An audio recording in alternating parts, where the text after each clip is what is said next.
We have Jane Issitt from Distinct Building Company. Jane, how are you? Yeah, good. Thanks, Paul. Awesome. Awesome. So you've had some interesting travels in the last couple of years with COVID and the building industry, and particularly WA. Yes. How's that been? Yes, it's been very interesting. But you know, it's lots of learnings, I think, is probably the way I like to explain it. What's been your biggest one? To be honest, the biggest learning is probably just screening who we build for. I know that might sound horrible, but you know, our biggest problem is, well, our biggest stress, I guess, was based around the customers we were building for and not screening them as best as possible, because with COVID there was obviously a lot of price increases, and there was just so much drama on site, and it came down to, like, I guess it was the customers, but it was like screening the people properly, but also we probably had to preempt a lot more with our customers. So like we sort of thought that they were inside our head, I guess, which sounds ridiculous, but we should have explained things better. So I guess it was more a combination of the two. So like screening and selecting who we want to build with, and making sure that the relationship was there initially, because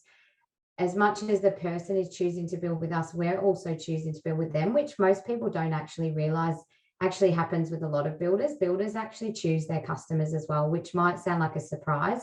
So choosing our customers, but also just not assuming and presenting all the potential issues up front so that they're aware, such as like a variation cost, you know, how much it's going to cost to actually vary something, making sure they're aware of that before they sign the contract so that it's not a surprise to them.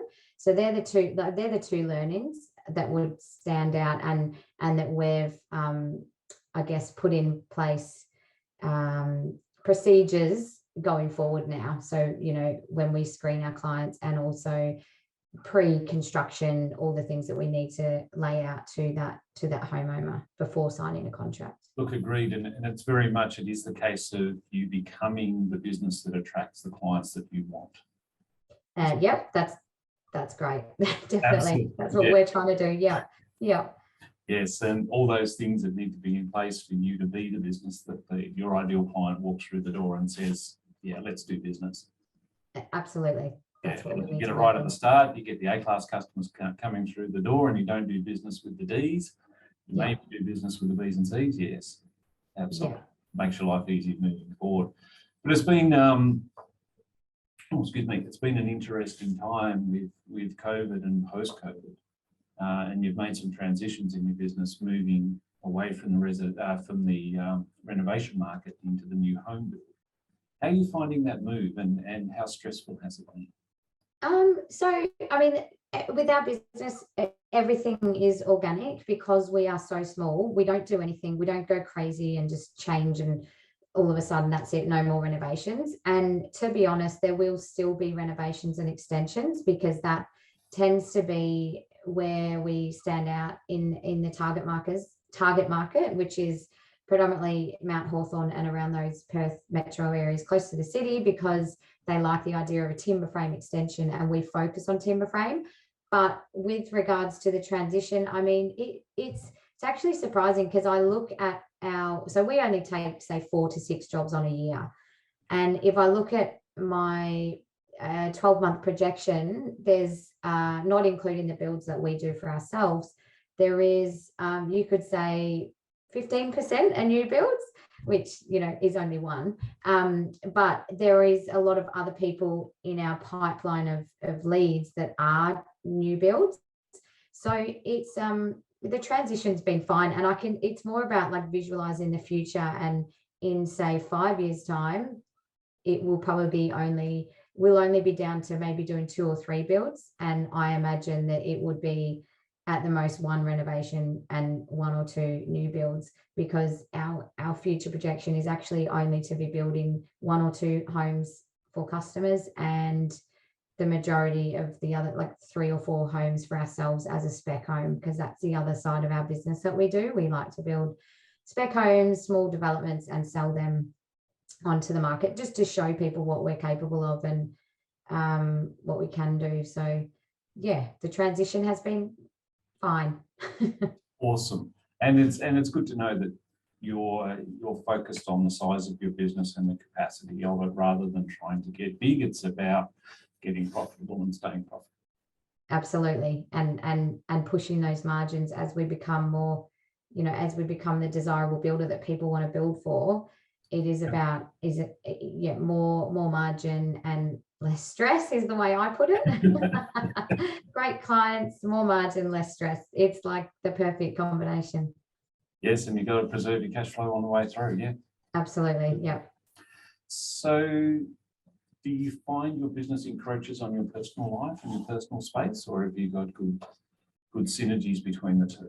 Yeah. So look, our business is myself and my husband, who's the builder and supervisor, and I call myself the builder's wife. And there's a lot of people out there that understand what a builder's wife is.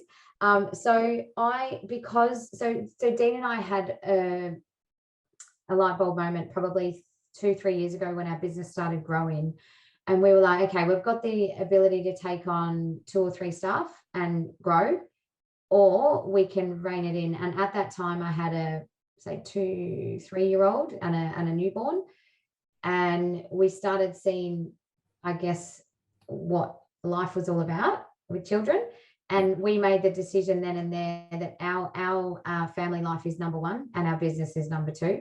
So does it encroach? Absolutely, it encroaches. I am like on the way to school, drop off, on the phone to a supplier going, where are the bricks? What's going on? And Dean's yelling at me the other end going, I need these bricks. I've got a bricklayer on site. So yes, it encroaches, but in a really good way. So if I rewind 2 months ago, I was sat around the pool in Thailand, watching my kids go down the water slide while I was on my phone emailing about a job that we had back home that there was an issue. So it encroaches, but it's a nice balance where we can set aside time to do the things that we need to do as a family.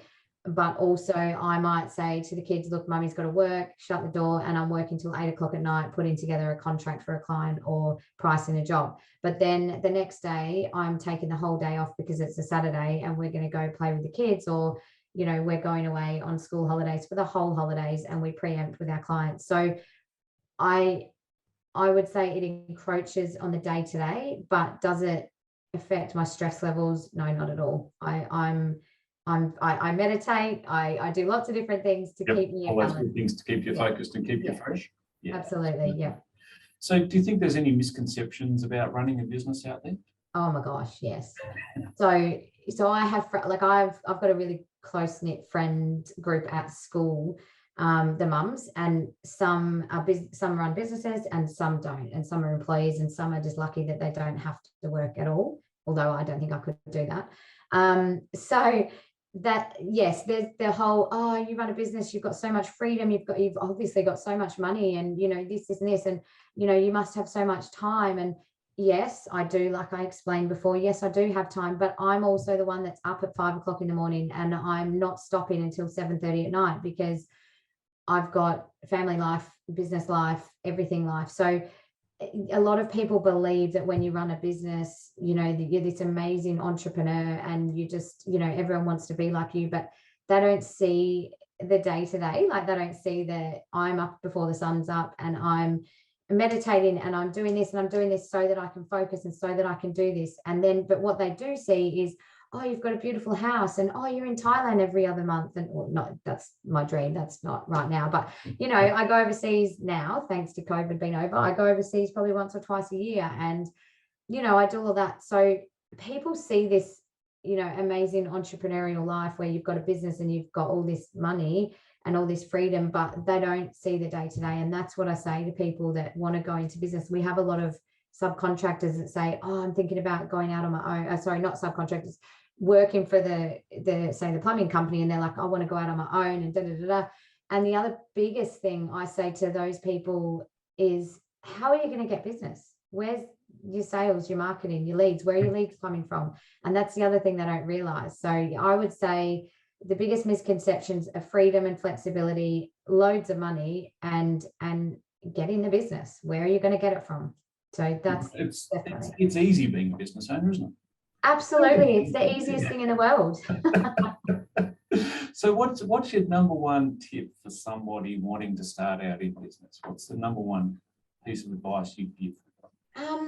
So to be honest, like I've thought about this a lot, because we do have people come to us quite a bit saying, oh, I want to do this. And obviously being, you know, we've grown. Like I used to not call myself a business owner because I was like, oh, Dean just subcontracts. And then that just grew into let's get our builder's license and let's do this and let's do this. My biggest piece of advice, which would probably go against a lot of people, is to do it slowly and organically and start with a side hustle. I know that's got so many bad connotations and, you know, hustle, but start small, carry on working in your job and slow those hours down as you build up the other business, and just do it slowly and organically. If you've got a family and if you've got a lot of other commitments like mortgages, you know, those sorts of things, just do it slowly. And then all of a sudden you look back in 10 years and go, oh, wow, that was easy. Because to be honest, that's kind of how, yes, there's been stress, but that's how Dean and I look at it. Like we came together as I was a financial planner, he was a carpenter. And now we've been together for 12, 13 years and I'm a builder's wife and he's a builder. And that's it. It's just gone from that to that. And over the time so that's my advice. Look, it's not, as I said, it goes against what a lot of people would do that think big and just quit and get loans and do this. But it's not me. It's not what I would do. And that's what I've said to other people. Just, you know, start slowly and grow. That's awesome advice. Oh yeah, look at, hey, and it's about acquiring the skills on the way through, because it takes time to learn, it takes time to evolve and find your niche, which you guys seem to have done rather nicely. And find the area that you're happy in and happy to work in, and find a way to make it work. And that all takes time and it takes effort. So well done and congratulations. Thank you. Jane Issitt, thank you so much for your time. No worries. Thank you, Paul.